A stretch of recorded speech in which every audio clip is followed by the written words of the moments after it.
हम प्रभु परमेश्वर को धन्यवाद देंगे आज की सुंदर सुबह के लिए कि परमेश्वर ने आज की सुंदर सुबह हमें दी है कि हम परमेश्वर के चरणों में आ जाएं, उसकी महिमा करें, उसकी बड़ाई करें, उसकी स्तुति करें, उसके नाम को सराह सके। प्रियो, आज की सुबह में आप सभी का स्वागत है, वेलकम है। प्रभु आप सबको बहुत आशीष दे। परमेश्वर की उत्तम आशीष आप पर, आपके परिवार पर बनी रहे, यही हमारी दुआ है, यही हमारी कामना है और हम यही दुआ करते हैं कि आपका पूरा परिवार प्रभु में आनंदित रहे। आज के दिन की शुरुआत हम प्रभु के वचन के साथ करना चाहते हैं ताकि इस वचन के द्वारा हम और अधिक परमेश्वर की महिमा कर सकें। आइए परमेश्वर के वचन को हम देखें। लूका उसका 12 अध्याय और उसके 13 पद से लेकर और उसके 21 पद तक मैं आपके सामने पढ़ूंगा। आज का दृष्टांत जो है, जो प्रभु यीशु मसीह ने लोगों को बताने का प्रयास किया ताकि लोग दृष्टांतों के द्वारा समझ जाएं, और इन दृष्टांतों को प्रभु ने बहुत सहज भाव से किया। आज का है धनवान मूर्ख का दृष्टांत, और ये इस बात को बताया गया, वचन में स्पष्ट लिखा है।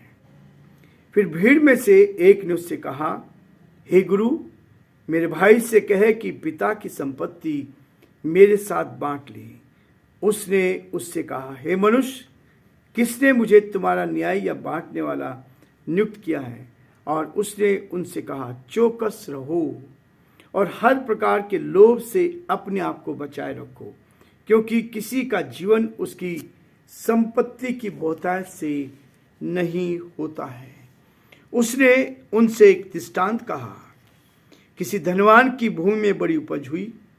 तब वह अपने मन में विचार करने लगा, मैं क्या करूं, क्योंकि मेरे यहाँ जगह नहीं जहाँ अपनी उपज इत्यादि रखूं। और उसने कहा, मैं करूँगा, मैं अपनी बखारियाँ तोड़कर उनसे बड़ी बनाऊंगा और वहाँ अपना सब अन्न और संपत्ति रखूँगा, और अपने प्राण से कहूँगा कि प्राण, तेरे लिए बहुत वर्षों के लिए बहुत संपत्ति रखी है, चैन कर खा पी सुख से रहे। परंतु परमेश्वर ने उससे कहा, हे मूर्ख, इसी रात तेरा प्राण तुझसे ले लिया जाएगा। तब जो कुछ तूने इकट्ठा किया है वह किसका होगा? ऐसा ही वह मनुष्य भी है जो अपने लिए धन बटोरता है, परंतु परमेश्वर की दृष्टि में धनी नहीं है। परमेश्वर अपने इस वचन के पढ़े और सुने जाने पर आशीष दे। आमीन। दुआ करेंगे। प्रेमी दयावान परमेश्वर, हम आपके हृदय से आभारी हैं आज की सुंदर सुबह के लिए, जो सुंदर सुबह आपने में दी है प्रभु, कि हम आपकी महिमा कर सकें, आपकी बड़ाई कर सकें, आपकी स्तुति कर सकें, आपके नाम को सराह सके। प्रभु आप दया के धनी हैं, आप विश्वास के योग्य परमेश्वर हैं, आप हमारी मदद करते हैं, अपने हाथों में रखते हैं। प्रभु जी, अपनी उपस्थिति का एहसास देते हैं, इसके लिए धन्यवाद देते हैं। हम प्रभु आपको धन्यवाद देना चाहते हैं, रात्रि के मीठे विश्राम के लिए हम धन्यवाद देना चाहते हैं। प्रभु आज की सुबह के लिए जो आपने हमें दी है, इस दिन के लिए हम आपको धन्यवाद देते हैं। ये आपके अनुग्रह के द्वारा आज का दिन हमें मिला, हम इसके लिए भी आपकी स्तुति, आपकी प्रशंसा करते हैं और चाहते हैं प्रभु ये हमारा जीवन आपके प्रति धन्यवादी बना रहे। प्रभु आपके सभी सेवकों के लिए हम प्रार्थना करते हैं, उन भाई बहनों के लिए प्रभु जो हमारे साथ इस YouTube पर जुड़े हुए हैं, हमारे मैगजीन के उन सारे मेंबर्स के लिए प्रार्थना करते हैं जो हमारे साथ बराबर प्रभु इस संपर्क में है।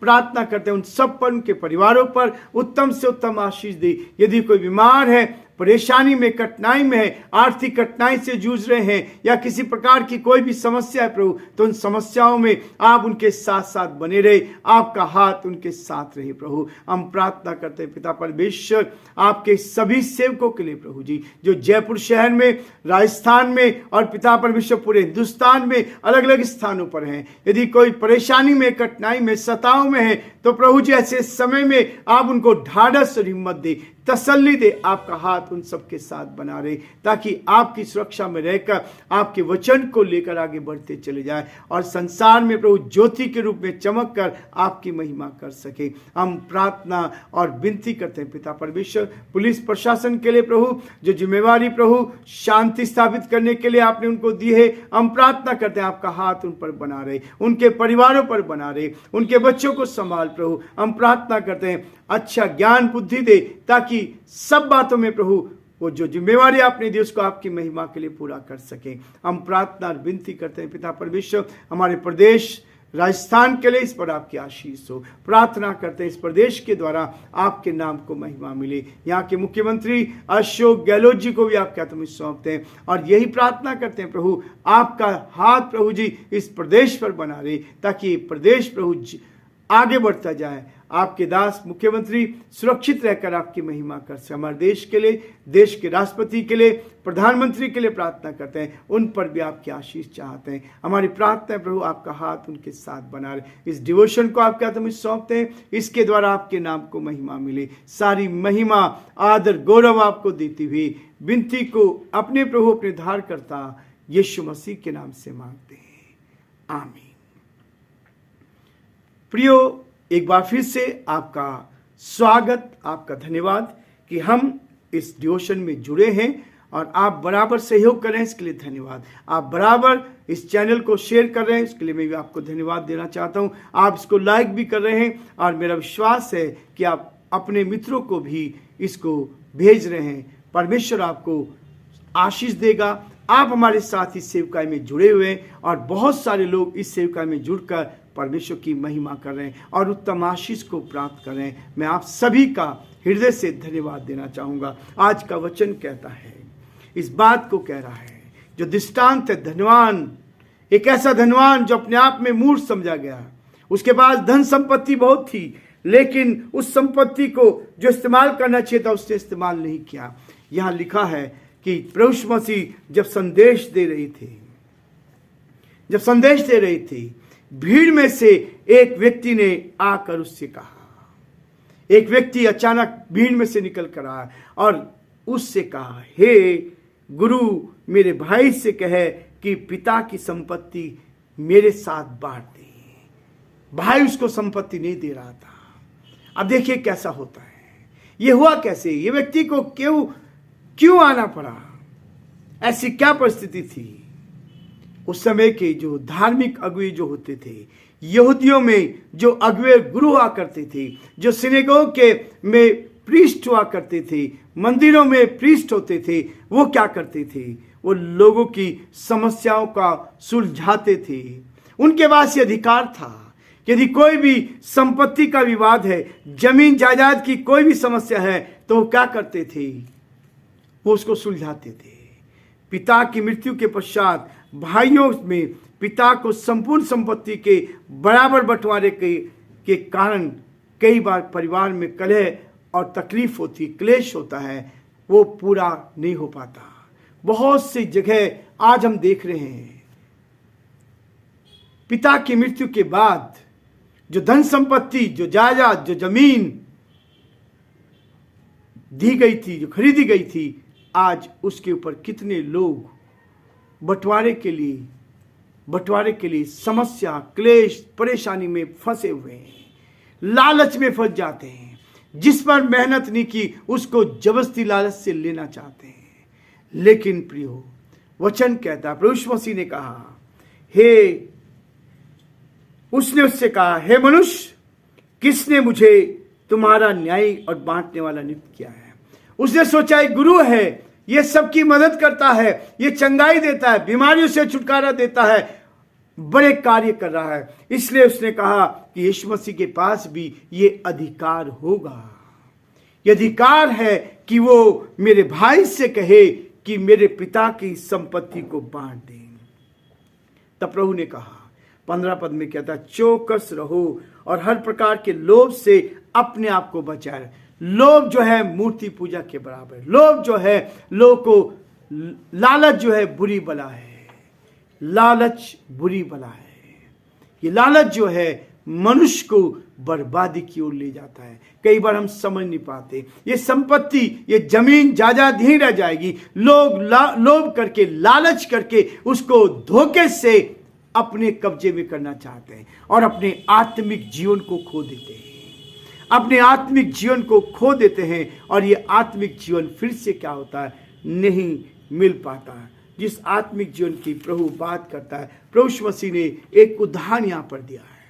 ये उदाहरण दिया, उसने एक दृष्टांत कहा कि किसी धनवान की भूमि में बड़ी उपज हुई, एक धनवान था जिसके पास बहुत संपत्ति थी। प्रिय प्रभु यीशु मसीह ने कभी ऐसा नहीं कहा, और ना बाइबल ऐसा कहती है कि हमें अपने बुढ़ापे के लिए, अपने अंत के समय के लिए संजोग के नहीं रखना चाहिए। प्रभु ने ऐसा नहीं कहा, परंतु लालच जो है वो बहुत बुरी चीज होती है। किसी भी चीज का लालच, उसकी धन संपत्ति उसने इकट्ठा की, धनवान था और धनवान होने का उसकी बहुत बड़ी उपज हुई, तब वह अपने मन में सोचने लगा, उपज तो हो गई है, उसके बाद जो खत्ते थे जिसमें अपनी फसल को, अपने खेत की उपज को इकट्ठा करता था, वो स्थान छोटे थे।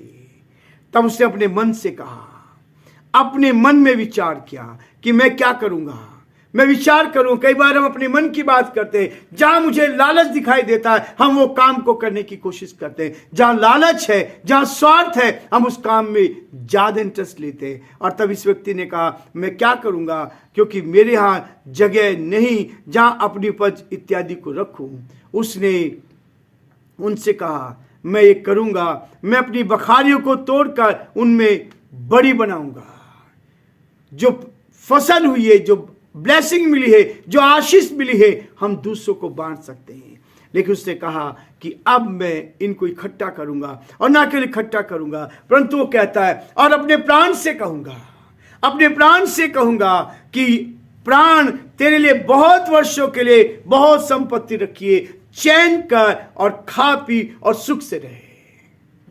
ये विचार उसने कहा, अब तो मैं बहुत समय तक जीवित रह सकता हूं, मेरे प्राण को बचा कर रख सकता हूं। हमारी धन संपत्ति हमें जीवन नहीं दे सकती है, हमें धन संपत्ति स्वर्ग में नहीं पहुंचा सकती, हमारी धन संपत्ति शांति नहीं दे सकती। प्रियो, पैसा शांति नहीं दे सकता, ये धन शांति नहीं दे सकता। जितनी भी मेहनत आप करते हो, आपको शांति केवल परमेश्वर दे सकता है। ये मनों में शांति देने वाला परमेश्वर आज मुझे और आपको इस बात के लिए कह रहा है। जब इस व्यक्ति ने कहा कि खा पियो चैन से रहे, तो क्या किया उसने? परमेश्वर ने उससे कहा, हे मूर्ख, इसी रात तेरा प्राण तुझसे ले लिया जाएगा। हे मूर्ख, तेरा प्राण तुझसे ले लिया जाएगा। प्रियो, हमें नहीं मालूम कि क्या, हम कहते हैं हम बहुत वर्षों तक जीवित रहेंगे, लेकिन ऐसा नहीं है। कल क्या हो जाएगा किसी को नहीं मालूम है, कल क्या होगा किसी को नहीं मालूम है। ऐसा हुआ कि वह मनुष्य भी अपने लिए धन बटोरता है और परमेश्वर की दृष्टि में धनी नहीं हुआ। इसी रात प्राण ले लिया जाएगा। कई बार हम पृथ्वी पर बहुत कुछ करते हैं, बहुत कुछ करने की कोशिश करते हैं, वचन के खिलाफ करते हैं, वचन में जो लिखा है उसके विपरीत काम करते हैं और पैसा कमाने की कोशिश करते हैं।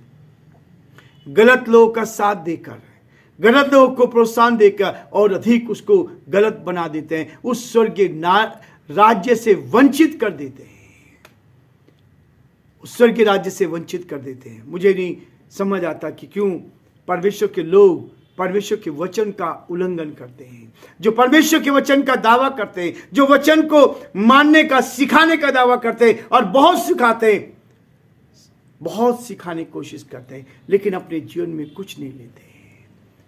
प्रभु यीशु मसीह ने कहा कि दूसरे की आंख का तिनका दिखता है, अपनी आंख का लट्ठा नहीं दिखता। हम दूसरे पर बहुत उंगली उठाते हैं, वचन को सिखाना बहुत है, लेकिन उसको चलना बहुत कठिन होता है। प्रियो, हमारे जीवन में क्या होना चाहिए? परमेश्वर को मैं अपने सारे मन से, अपने सारे प्राण से, अपनी सारी बुद्धि से, अपनी सारी शक्ति से प्रेम रखना है। मरकुस उसका 12 अध्याय 30 पद में लिखा है, धन से नहीं, धन हमें परमेश्वर से नहीं। परमेश्वर को इससे प्यार करोगे, धन आपके पीछे आएगा। दूसरी चीज कहता है, अपने पड़ोसी से अपने समान प्रेम रखना है। मरकुस का 12 का 31 में लिखा है, स्वाद से ऊपर उठकर दूसरों की जरूरतों के प्रति भी संवेदनशील रहना चाहिए, क्योंकि जो भलाई करना जानता है और नहीं करता वह उसके लिए पाप है। प्रियो, याकूब उसका 4 अध्याय उसके 17 पद में लिखा है, यदि कोई भलाई करना जानता है और उसको भलाई करनी चाहिए और नहीं करता तो पाप करता है। वो हमको भले काम के लिए सृजा गया है, मनुष्य को भले काम के लिए सृजा। तीसरी बात कहता है, सांसारिक रूप से धनी होने से संतुष्ट नहीं होना है। संसार का धन अच्छा है, बहुत अच्छा है, वो आपकी सुख सुविधा को बढ़ा सकता है, किंतु आत्मिक रूप से धन होने के लिए निरंतर हमें तैयार रहना है, सतर्क रहना है, उसको कमाना है। प्रियो, आत्मिक धन कितना है उसका प्रयास हमें करते रहना। यह एक ऐसा धन है जो मृत्यु के बाद भी आपके साथ जाएगा। मृत्यु के बाद भी आप उसको समाप्त नहीं कर पाएंगे, वो आपके साथ जाएगा, हमारे लिए अनंत लाभ का कारण बनता है।